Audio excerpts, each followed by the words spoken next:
Hymns of Struggle, Chapter 4, Passover. Say to those with fearful hearts, be strong, do not fear. Your God will come. He will come with vengeance. With divine retribution, he will come to save you. Isaiah 35:4. The world was murky and bleak. Drips could be heard in the distance falling from the pipes. The walls were decayed, peeling, and a hallway stretched ahead. It seemed to go on for eternity, and yet didn't make known a single glimpse of what was ahead. Sheep, sheep, sheep, it's time for sleep. A voice echoed from all around, soft like a lullaby. Rest your head, it's time for bed. She existed without feeling. Where was she? She didn't remember. She didn't care. In the morning, you may wake. Something moved. Or in the morning, you'll be dead. A shadow of a man flickered in and out of sight like a movie projection aimed into her eyes. Closer and closer, closer and closer. And just as it had shown its tattered face, it was gone.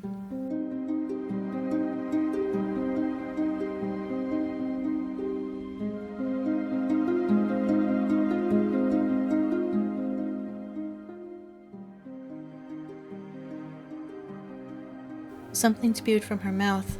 She almost choked on it all, and its bitter mark on her tongue had her gagging. Everything was blurry, and her eyes stunned. How interesting. A turn of the head soon revealed there was something very stiff supporting it upright. Another quick discovery was that there wouldn't be a way to rub her sore temples anytime soon. She thrashed, or at least tried, but the rope stayed tight. He wasn't going to make that mistake twice. It had been a long time, but he remembered that much about his last encounter with an outsider.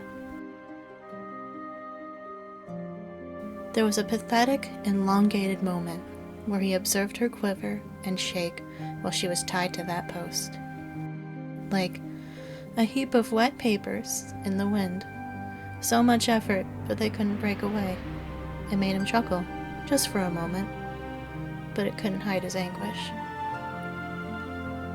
She eventually had to stop. She was so tired. Her skull banged back against the wood behind it one last time. Scrunched up eyes prickling from crying so much for so long. There was hardly room for her lungs. The fuzzy light in her peripheral view grew brighter, and she heard a door creak, a light shuffle, taking all the time it wanted to haunt her. Louder, louder, louder. Here, right by her side. She snapped her eyes shut. No more. Please, no more. Well. She bit her lips so hard to keep from screaming that she could taste blood.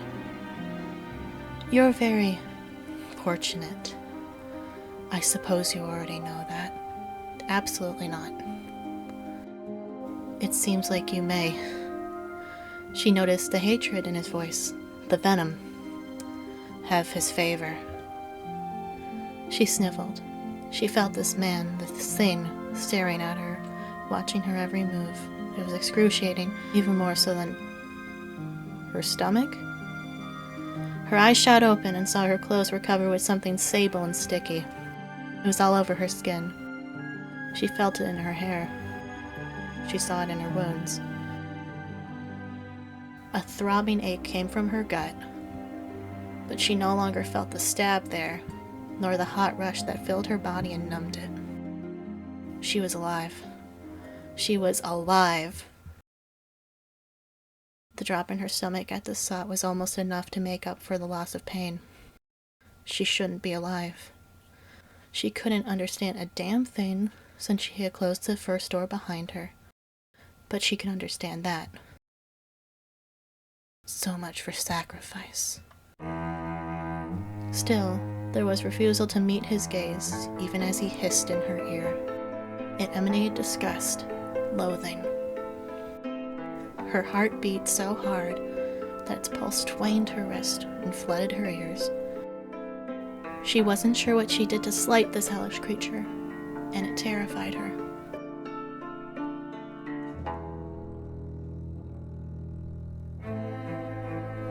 After all that, nothing. He had gone through all the trouble to bring the intruder to Bendy. He found her. He fought her. He carried her to his meticulously fashioned room of sacrament, tied her up, and lit the candles.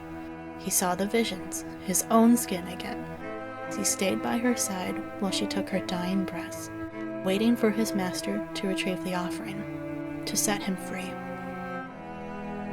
And eventually, he saw this would be her own saving grace as well. The woman was already a pitiful sight when she arrived, her bones broken, her breathing tortured. He glimpsed her even before then, and saw that she was still unfitting to survive among the others. And the only thing you can do once you enter the studio is try to survive.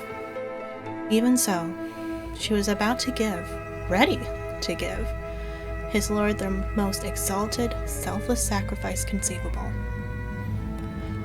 He had so much hope in the brief moment they anticipated his marvelous presence together. And then he decided to let her live on the way she was. It was infuriating. He couldn't blame his lord. He couldn't. He worked in ways that could never be fully understood. But there was a whimper from her direction as a growl rumbled his throat ever so slightly. But Bendy let this woman live in his own domain with her body as it is. A slight to his grace, his power over everyone who dwelled this place, the only price for his mercy, while his most faithful servant was treated like a wretch. He felt his teeth grit and his lips curl, so he quickly recomposed. He knew his lord was still watching. Still, it was a show of some kind from his Lord Bendy nonetheless. His great omnipotence over the ever-thinning line between life and death in these halls. The shepherd had to admit that he didn't know, never had seen, anyone live again without first drowning in the puddles. She spat up ink again. He supposed he could be wrong after all. But her state, this was not only unusual, it was unprecedented, and it set his mind racing. His entire blighted existence was to apprehend his master and his ways. Just as he felt he had climbed high enough to grasp it, he reached too far and lost grip. The plummet threw his heart into his throat. The question from before his lord's summoning floated back with more and more urgency. Was this a punishment for the audacity to think he could finally comprehend his lord? Was this a blessing he didn't yet see, as unbearable as she made him feel? Did her broken state not please him, like offering a sick calf at the altar? Was it abhorrence of the shepherd, or was it her fault? Was he to kill her himself? But then why would Bendy not only leave her, but also restore her, something he had not ever deemed anyone, not even his prophet, to be deserving of? If she wasn't a sacrifice, what was she for? And suddenly, I'm sorry. It took him off guard. It was a feeble voice, shaken with the events that had taken place. Raspy, despondent, and scared. She didn't know what she was apologizing for, but he didn't know that. His gaze lingered down upon her again. She was finally facing him, wide-eyed and teary, expecting something, anything. Please, just anything.